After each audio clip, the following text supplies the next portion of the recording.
Olá, meus amigos. Mais uma vez nós estamos aqui reunidos para o nosso encontro, a nossa conversa sobre um tema, a minha visão sobre algumas coisas dentro do Espiritismo. E eu convido a todos nesse instante para elevar o pensamento em Deus, em Jesus, agradecer pela oportunidade de estarmos novamente conversando sobre ensinamentos cristãos, implorando ao Pai Celestial a sua misericórdia sobre todos nós, principalmente sobre aqueles que neste momento ainda se encontram em sofrimento, em angústia, em tristeza. Que possamos ser abençoados, que possamos ser iluminados, para que possamos exercer no nosso dia a dia os ensinamentos de Jesus através do exemplo. Assim seja. O tema que nós vamos abordar hoje ainda é sobre o livro Em Torno do Mestre, do Vinícius, e o tema é Não Julgueis. O autor, ele diz que ele tomou contato com um periódico, um jornal, alguma coisa do gênero, onde alegam que os espíritas, quando no conselho de sentença, costumam absolver sistematicamente os réus. E eu não tive até hoje, não me lembro de ter algum contato com algum material que fala sobre isso, que os espíritas têm esse hábito, né, têm essa tendência de absolver réus. Analisando friamente essa ideia de que os espíritas absolvem, me colocando na condição de um espírita também, de alguém que está lutando aí contra as suas próprias imperfeições, eu imagino que nós tenhamos uma certa condescendência realmente com os erros, uma reflexão um pouco mais abrangente dos erros. Talvez não no momento do acontecimento. Tenho certeza que se nós adentrarmos a nossa casa e alguém estiver fazendo alguma coisa de muito ruim para a nossa família e nós tivermos que defender a nossa família, mesmo que tenha que utilizar de violência, tenho certeza que nós, num primeiro momento, utilizaríamos dessa violência. Não sei se passado um tempo, né, se de repente nós passamos por essa situação desagradável e aí, por algum motivo, você está passando de carro aí pelo seu bairro com a sua família e alguém da família vê a pessoa na rua e reconhece, fala, olha, aquele é o bandido que fez o mal para a gente. Se passado já aquele momento, né, o calor da situação, se por acaso nós reagiríamos ainda de maneira violenta, se nós faríamos alguma coisa para prejudicar aquela pessoa. Isso eu não sou capaz de dizer, mas em teoria, a nossa reflexão, né, os ensinamentos que nós recebemos através da codificação de Kardec e principalmente através de toda a interpretação que ele nos traz dos ensinamentos de Jesus, nos levando a uma reflexão muito profunda sobre os seus exemplos, sobre o perdão, sobre o nosso Evangelho, né, o Evangelho segundo o Espiritismo, ele é extremamente voltado para as atitudes de Jesus e complementado pela reflexão dos Espíritos sobre cada um desses temas e esmiuçando cada um deles, né? Inclusive alguns nós vamos utilizar na fala de hoje. O autor diz aqui assim: a medicina não combate o enfermo, mas a enfermidade, suas causas e origens. Infelizmente, a nossa legislação, o nosso modelo judiciário, e isso não é o nosso, quando eu falo de mundo, eu não falo só daqui do Brasil, esse modelo, ele ainda é um modelo extremamente punitivo. Não há uma ideia de analisar as origens, né?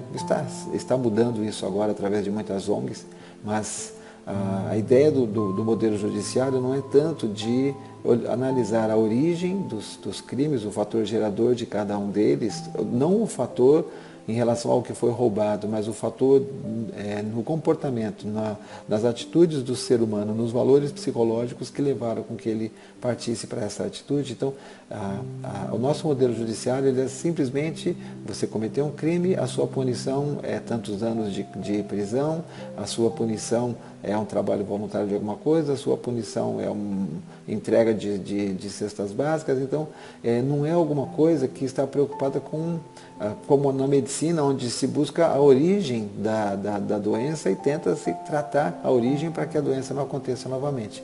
No caso dos crimes, simplesmente é se punir os culpados. E isso é uma natureza nossa, já está intrínseco no nosso espírito essa ideia porque mesmo nas coisas que não envolvem crimes contra a sociedade, mesmo em pequenos problemas do dia a dia, nas casas de oração, nas empresas, em qualquer grupo social, estão sempre se buscando culpados, estão sempre tentando dar um jeito de punir os culpados, né? Achar quem é o mal e punir aquele mal. E, na verdade, teríamos que dar um jeito de eliminar as situações que geram os problemas. E talvez as situações elas sejam geradas realmente por pessoas, mas porque precisam de novos valores, de outros conceitos que com certeza ajudariam para que elas mudassem as suas atitudes. Ele diz aqui que a recrudescência do crime é efeito da materialidade e da hipocrisia reinantes no século. A materialidade, acho que nós todos, né, observamos no nosso dia a dia o quanto nós ainda somos ligados à matéria e o quanto nós damos valor excessivo às coisas da matéria, às coisas mais simples. Nós estamos sempre nos esforçando para adquirir coisas que nós não temos necessidade. Nós queremos sempre um carro melhor, nós queremos um celular melhor, nós queremos uma TV melhor. E na prática não há nada de mal nisso. Mas alimenta, se nós não tivermos o verdadeiro valor das coisas, alimenta a ideia de que se você não tiver aquilo, você não será feliz. E aí nós fazemos qualquer tipo de esforço. Aqueles que obtêm o seu salário e até alguma coisa a mais do que o que necessitam, nos parcelamentos, nos cartões de crédito e outras formas, vão obtendo as coisas que querem.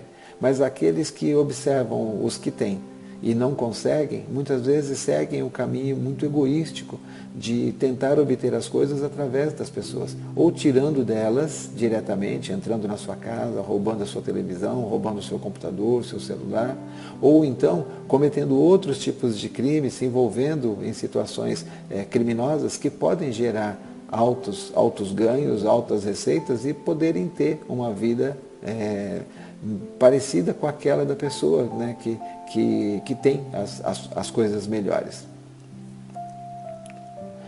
E a hipocrisia, né, infelizmente, nós observamos todos os dias que os homens, e isso eu digo nós, né, nós mesmos, com certeza todos nós cometemos nós temos essa hipocrisia dentro de nós, porque nós recriminamos centenas de coisas, mas vemos todos os dias que essa recriminação ela é muito mais nas palavras do que nos atos. As pessoas elas falam de coisas que são certas, de coisas que deveriam acontecer, mas no dia a dia aquilo que lhes convém, elas simplesmente atenuam as suas atitudes, justificam e cometem os erros do mesmo jeito. Então, eu já falei várias vezes, e eu acho que é o exemplo mais simples que tem, a pirataria de músicas, a pirataria de livros, a pirataria de filmes, ou você comprar o DVD pirata na feira, todas essas atitudes, elas são atitudes criminosas. Todas essas atitudes são atitudes de corrupção.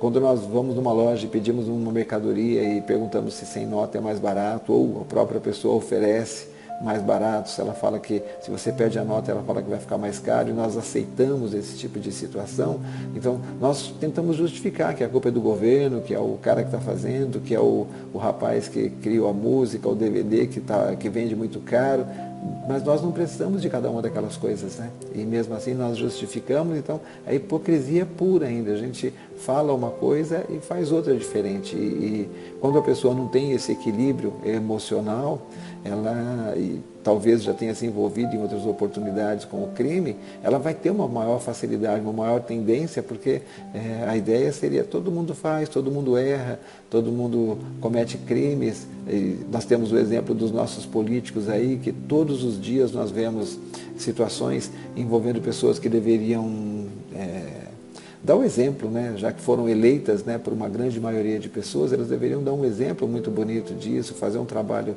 não só o trabalho que elas têm que prestar para a sociedade, o trabalho de organizar leis, o trabalho de buscar distribuir os recursos de maneira racional, de maneira equitativa e principalmente onde houver a maior necessidade. Mas você vê esquemas onde as pessoas compram as coisas por um valor, que já está embutido alguma coisa para elas também, onde elas tendo o direito de empregar pessoas no trabalho, elas empregam, mais parte do salário tem que ser devolvido para elas. E lógico, não são todos, mas nós temos uma tendência de generalizar. Cada vez que se fala sobre um que comete essa atitude, nós já partimos para o princípio de que todos os políticos são da mesma laia, do mesmo tipo, da mesma forma que nós fazemos quando há uma atitude, essa atitude generalizada, né? Os espíritas têm a condescendência com os criminosos, né? de julgar de maneira diferente, quer dizer, com certeza não são todos os espíritas, mas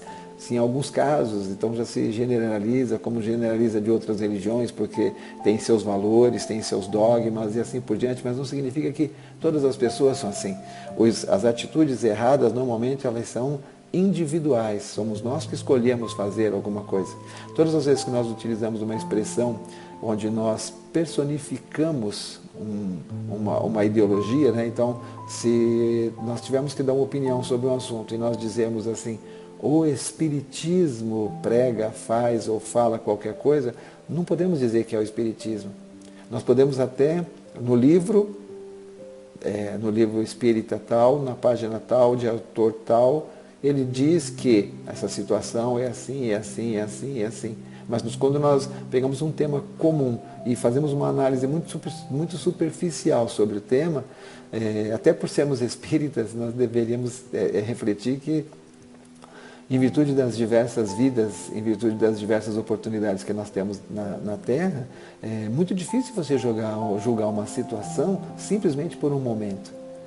Seria necessário que nós fizéssemos uma regressão envolvendo a vida de todas as pessoas que estão ali naquele momento e aí sim nós podemos ter uma opinião, uma reflexão mais abrangente, mas analisar somente por uma foto, infelizmente, não é o suficiente. Fica uma questão no ar. Por que as pessoas cometem crimes? Há alguma falha moral na pessoa e a impunidade, o não descobrimento do crime incentiva esse tipo de atitude. Enquanto espíritas, nós sabemos que, mesmo que nós não sejamos, eu vou usar a expressão punido, né? Mesmo que nós não sejamos punidos por um crime que nós cometemos em alguma oportunidade, mas nós sabemos que, tendo consciência do erro que nós cometemos e sabendo que nós seremos julgados pela nossa própria consciência, então nenhum crime será impune. Realmente pagaremos pelos nossos erros até o último ceitil, como diria Jesus. Esse pagar pelos erros nós sabemos que é um processo realmente educativo, né? Deus não pune ninguém. Todas as situações que nós passamos de dificuldade, de dor física, necessidades materiais, elas são processos educativos para que nós possamos entender e para que nós possamos não praticar os mesmos erros. A questão é que, quando nós passamos por uma situação de dor, todas as dores nos incomodam e nós simplesmente refletimos que a dor é uma punição. E, na verdade, ela é educativa. Então, quando as pessoas elas cometem crimes, elas têm essa facilidade, né? Porque se a lei dos homens não pegar, elas estão isentas.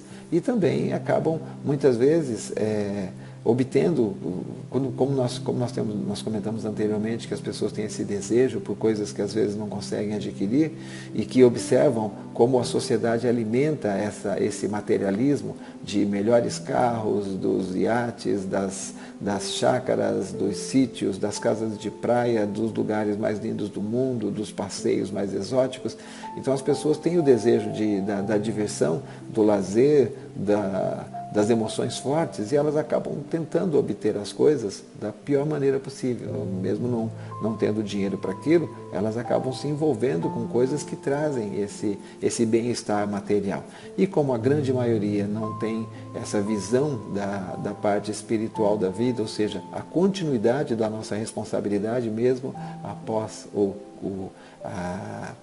corpo desaparecer, mesmo após a morte física, então é muito simples.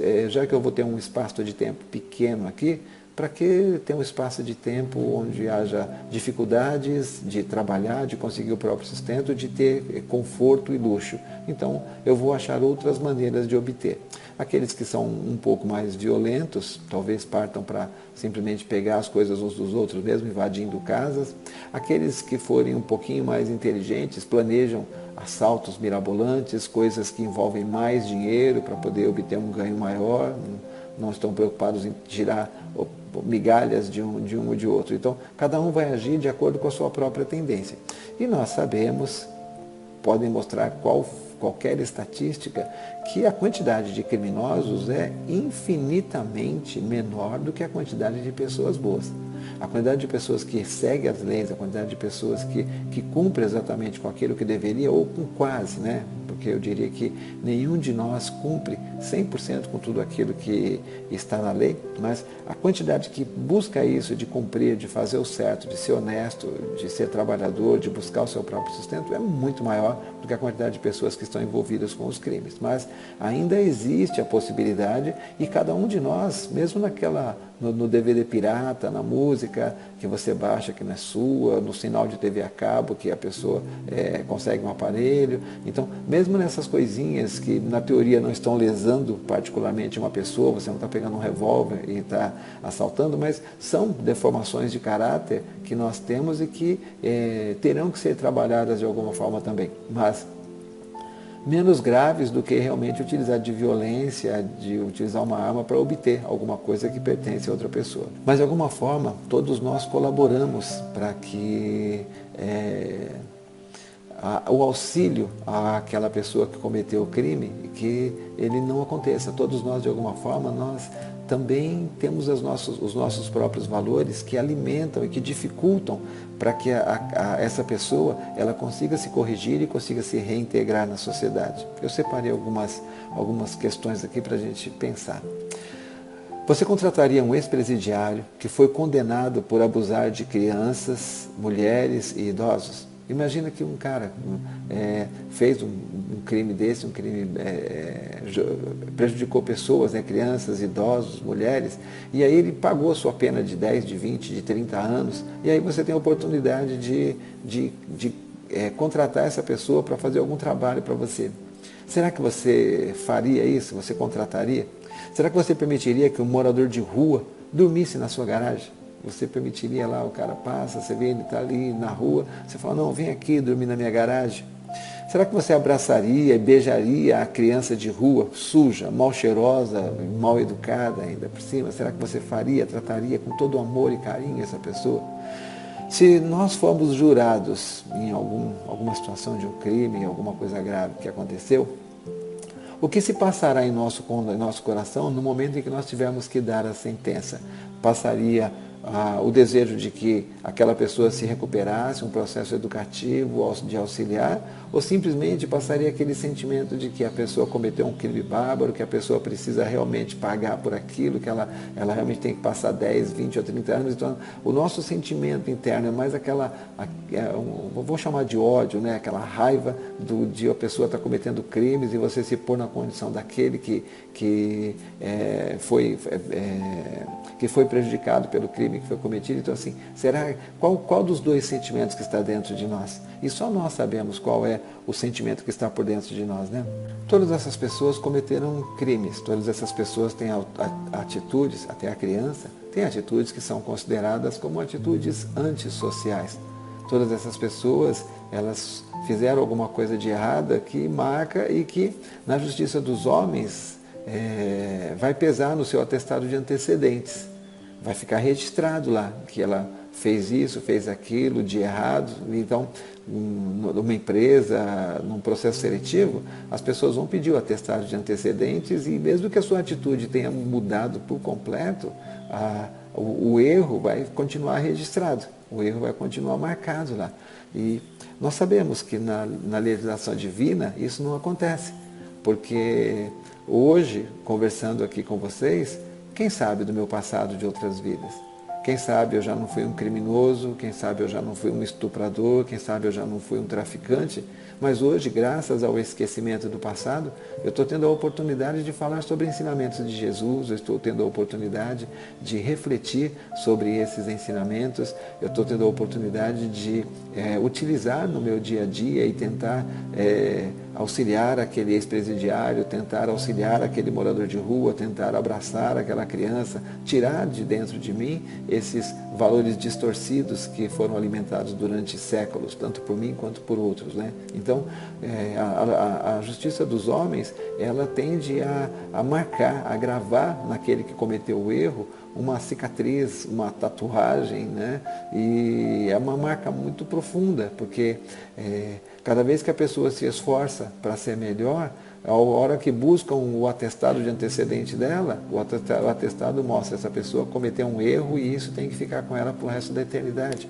Nós mesmos, quando nós conversamos entre amigos, entre vizinhos e sabemos de alguma coisa errada de alguém, na hora que a pessoa comenta alguma coisa sobre aquela pessoa, quando alguém comenta, nós já tendemos a falar, mas aquela pessoa já fez assim, fez assado, errou. Às vezes a gente comenta, um exemplo aqui dentro do Espiritismo, né? A pessoa faz uma palestra e faz uma palestra bonita e quando alguém comenta que a palestra foi muito bem feita, alguém já lembra também, mas teve uma vez que ele falou um negócio que era um absurdo e assim nós vamos sempre fazendo esse julgamento, né? Nós vamos criando esses valores e vamos repassando esses valores para outras pessoas. E esses valores, eles vão, como um copo com água que você vai pingando uma tinta, né? E aquilo ali vai se escurecendo, e às vezes, quando é só uma pessoa que pinga essa tinta, ela escurece devagar, mas aí uma pessoa passa para outra e duas começam a pingar tinta, e depois a segunda passa para a terceira que também começa a pingar tinta, e dependendo do erro que foi cometido, aquilo pode tomar uma proporção assim absurda e prejudicar a pessoa que cometeu o erro, quando na verdade deveria se lutar para ela se recuperar, para ela auxiliar. O simples fato de não propagar a coisa ruim, não propagar a notícia, não ficar falando somente das coisas erradas das pessoas, com certeza já seria um grande auxílio para que elas conseguissem se recuperar. E nós temos no Evangelho segundo o Espiritismo o capítulo que fala sobre a indulgência. E a indulgência é justamente isso, é a gente conseguir olhar os erros das pessoas e entender que da mesma forma que nós, elas também são falhas. Cada uma no seu tipo de erro, cada uma tem alguma coisa que a atrai, alguma coisa que ela acha que é importante, que ela necessita, e às vezes ela faz coisas que não deveria fazer para obter, ou ignora determinadas situações, atitudes que poderiam ser de maneira diferenciada e assim por diante. Então, a indulgência, ela nos dá quando consciente, ela nos dá esse conceito de que nós temos que olhar para os outros como nós gostaríamos que eles nos olhassem também. Nós precisaríamos dar aos outros a oportunidade de corrigir os seus erros, da mesma forma que nós gostaríamos que eles nos dessem a oportunidade de corrigir os nossos erros. Todos nós estamos sujeitos por um julgamento errôneo, por uma atitude impensada, por um nervosismo, até por fatores não diretamente envolvidos com uma determinada situação. Então, às vezes, você está passando por problemas, por dificuldades no seu trabalho, no seu sustento, e isso acaba abalando emocionalmente.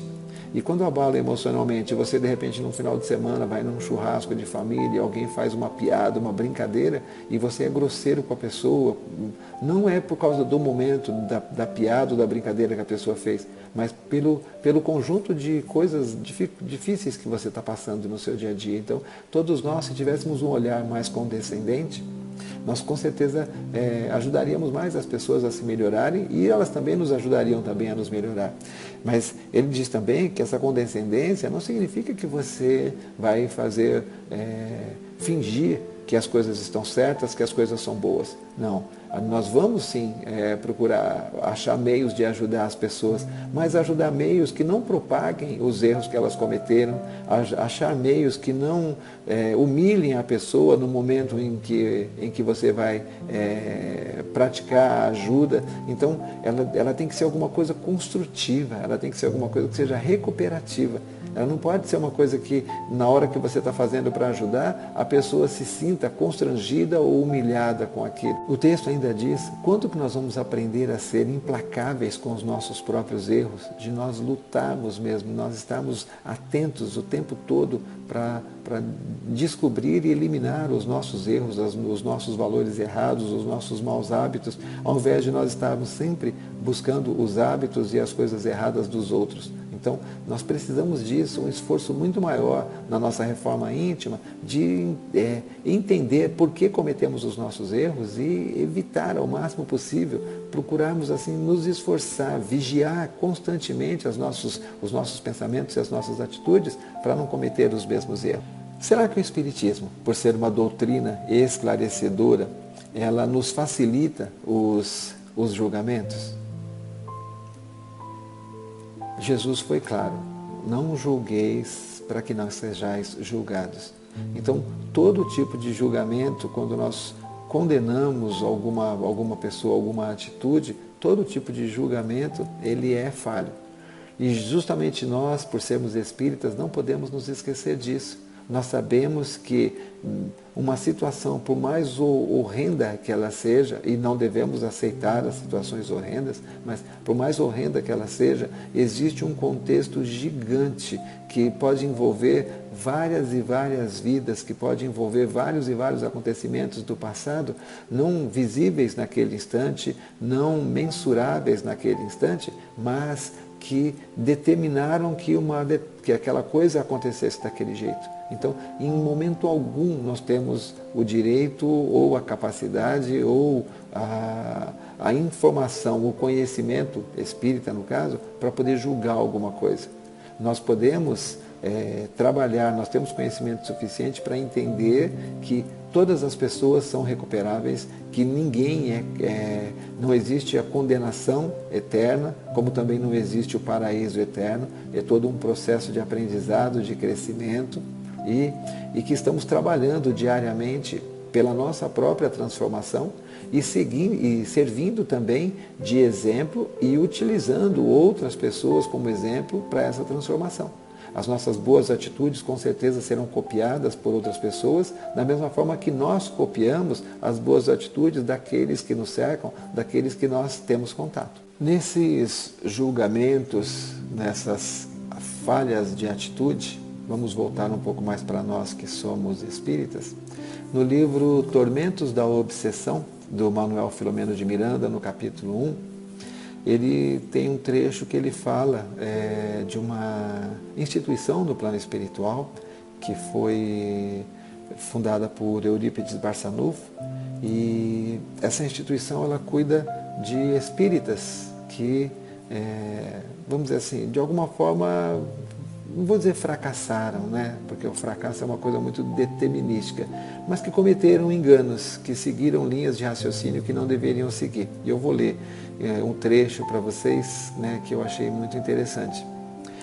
Médiuns levianos que desrespeitaram o mandato de que se fizeram portadores, divulgadores descompromissados com a responsabilidade do esclarecimento espiritual, servidores que malograram na execução de graves tarefas da beneficência, escritores equipados de instrumentos culturais que deveriam plasmar imagens dignificadoras e que descambaram para as discussões estéreis e as agressões injustificáveis, corações que se responsabilizaram pela edificação da honra em si mesmos, abraçando a fé renovadora e delinquiram, mercenários da caridade bela e pura, agentes da simonia no cristianismo restaurado, ali encontravam recolhidos, muitos deles após haverem naufragado na experiência carnal, por não terem suportado as pressões dos espíritos vingadores, inclementes perseguidores, aos quais deveriam conquistar,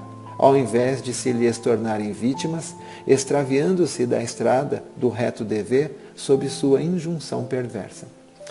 Aqui ele diz o seguinte, que quando nós, mesmo abraçando uma doutrina, não importa qual seja, mas abraçando uma doutrina cristã, e nós continuamos cometendo os mesmos erros do passado, ou talvez até piores, aqueles que nos cercam e que fazem parte de toda uma, vamos dizer, uma trama, né, dos nossos erros do passado, eles continuam ao nosso redor. E a oportunidade seria para que nós mudássemos as nossas atitudes, para que nós começássemos a desenvolver e alimentar esses valores verdadeiros e corretos dentro de nós. Mas quando nós exercemos a nossa atividade religiosa e infelizmente ela ainda vem carregada dos mesmos erros e dos mesmos hábitos do passado, aqueles que nos acompanham também, eles alimentam esse nosso desejo do erro. Porque estamos sempre julgando uns aos outros, né? E aí, quando uma pessoa vai falar, vou dar um exemplo mais simples, né? Imagine que você vai num médico para você tem um problema de obesidade. E aí você vai no médico para você poder resolver o seu problema de obesidade. Só que quando você adentra o escritório, o médico está muito acima do peso. O nosso julgamento é natural. Como que eu vou fazer um tratamento com uma pessoa que está acima do peso? Muitas vezes, assim, o palestrante ele pode estar falando para a gente alguma coisa e uma reflexão muito bacana sobre um assunto.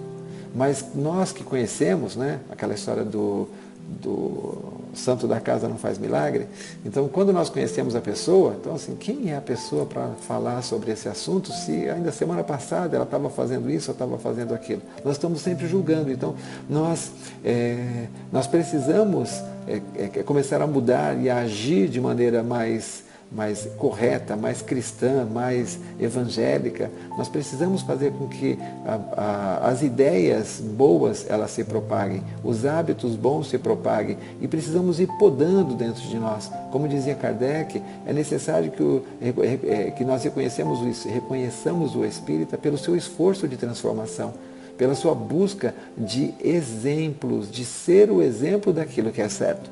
E muitas vezes a entonação na nossa fala, ela tanto pode ser uma reflexão por erros que nós cometemos, mas é possível também que nós utilizemos a tribuna para criticar os erros das outras pessoas. Muitas vezes nós podemos utilizar o nosso dom mediúnico, e como há uma interferência muito grande do médium, para fazer críticas às pessoas com valores que são, na verdade, nossos e não do irmão que está tentando transmitir uma mensagem. Então, é muito importante que nós também, no nosso exercício do dia a dia, nós procuremos ser o mais cristãos possível.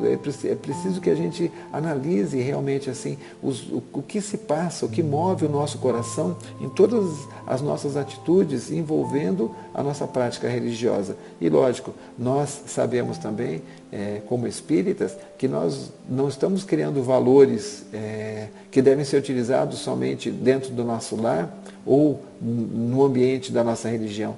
Nós buscamos esses valores dentro dos livros, das palestras, dos encontros espíritas, do exercício do espiritismo no dia a dia, para que nós possamos ser trabalhadores melhores na nossa empresa, para que nós possamos ser patrões melhores para os nossos funcionários, para que nós possamos ser vizinhos melhores no local onde nós moramos, para que nós possamos nos comportar de maneira melhor em todos os ambientes sociais e para que nós também possamos ter olhos de ver, né, abrir nossos olhos e ouvir todos os sofrimentos e buscar de alguma forma aliviar o sofrimento de todos aqueles que nos cercam. Seja a criança ou o pedinte no farol, seja a pessoa que ainda é muito egoísta dentro do seu ambiente de trabalho e que não faz as coisas 100% da maneira correta, e também buscando essa indulgência, buscando esse olhar um pouco mais cristão sobre os erros das pessoas. Então, espero que eu tenha passado uma boa reflexão aí para vocês. O último trechinho aqui do Evangelho que fala sobre a indulgência, ele diz o seguinte: a indulgência jamais se ocupa com os maus atos de outrem, a menos que seja para prestar um serviço. Mas mesmo neste caso, tem o cuidado de os atenuar tanto quanto possível. Não faz observações chocantes, não tem nos lábios censuras, apenas conselhos e, a mais das vezes, velados. Que busquemos então nessas 2 ou 3 linhas aqui, refletir e procurar ter essa atitude no nosso dia a dia. Eu convido a todos novamente para que nós possamos elevar o nosso pensamento a Deus, a Jesus, agradecer por mais essa gotinha de Evangelho, agradecer por esta reflexão, implorar ao Pai Celestial que nos auxilie sempre para que nós possamos captar as boas intuições que os amigos espirituais estão sempre nos transmitindo, principalmente aquele que escolheu ser o nosso protetor espiritual. Que a paz de Jesus esteja com todos.